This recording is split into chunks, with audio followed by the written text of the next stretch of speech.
Hey there everyone, I hope you did well for your paper 1 exam today. Yeah, so the reason why I'm actually making this video is because after paper 1, usually the questions that I usually get from students is whether or not the chapters that come out in paper 1 actually come out in paper 2. So it's a frequently asked question that I usually get from either my current students, my private tutoring students, and also recently this question has actually been popping up in some of the comment section there. So I thought that it's a good time for me to actually address this question, okay, since it would seem that my channel recently has been gaining a lot of attention, right, and I'm very grateful for it. So before I get into that question, I hope that you can help me to like and also subscribe to my channel, and also at the time please do share my channel and also my videos with your friends, as it will not only just help this channel, but it will actually help whoever it is out there who is in need of some help. Alright, okay, so the question that we are going to talk about today is, do chapters that appear in paper 1 actually appear again in paper 2?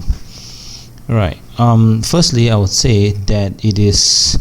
quite suicidal to assume that chapters that come out in paper 1 don't actually come out in paper 2 anymore. Okay. Firstly, because I think that these two papers are actually independent of each other. Okay. And I mean, it's very difficult to say. I mean, through my experience, as I've gone through many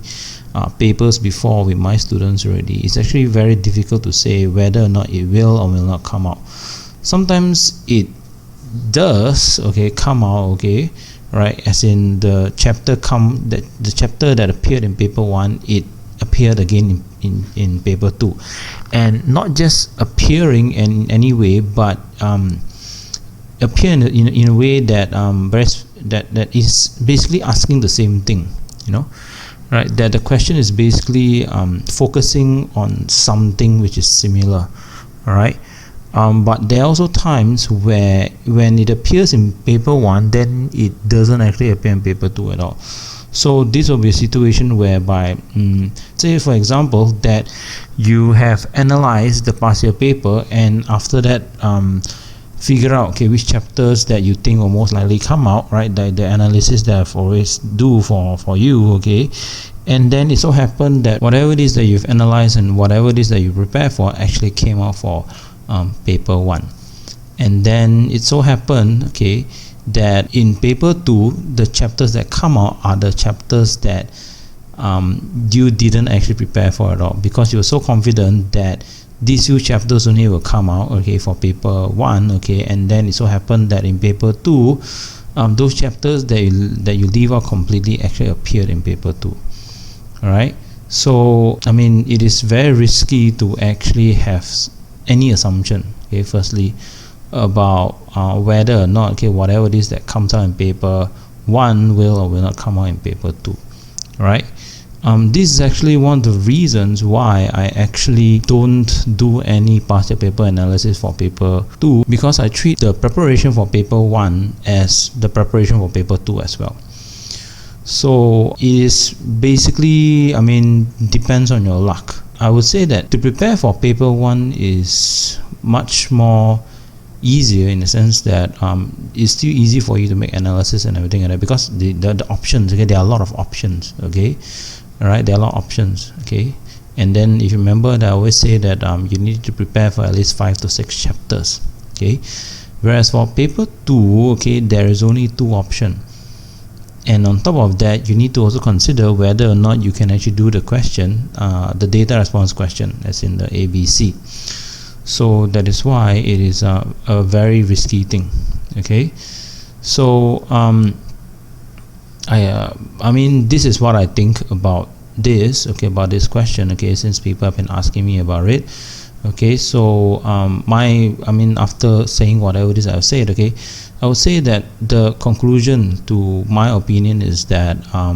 it is best not to actually assume that the chapters that already appear in paper 1 will or will not appear in paper 2.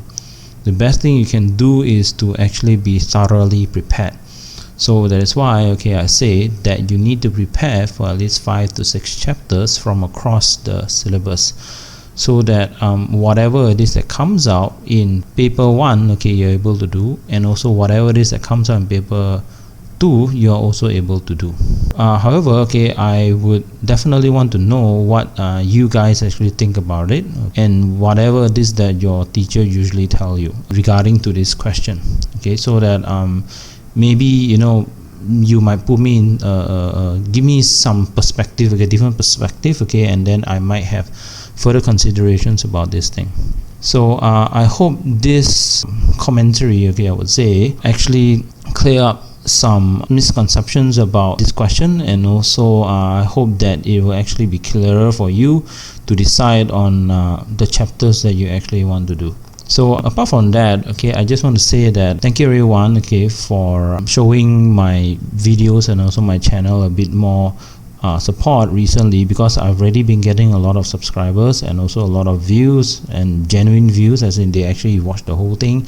and also likes, and also very positive comments, and also at the same time I've been getting a lot of positive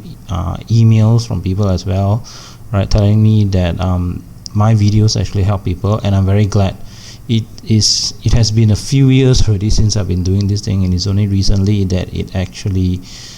gained some popularity, although it's not much, but I do hope that it actually gets somewhere even better, so that I'll continue to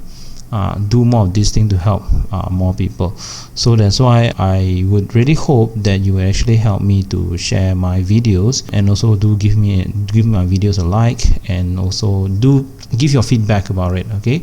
and also if you have any questions regarding AS or A2 law, or anything regarding the syllabus itself, or the chapter specifically, right, or any requests, for whatever questions you want me to address, past year paper questions or anything, please do put in a comment there, so that I will address them in future videos.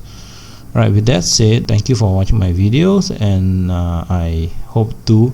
speak to you again. Bye.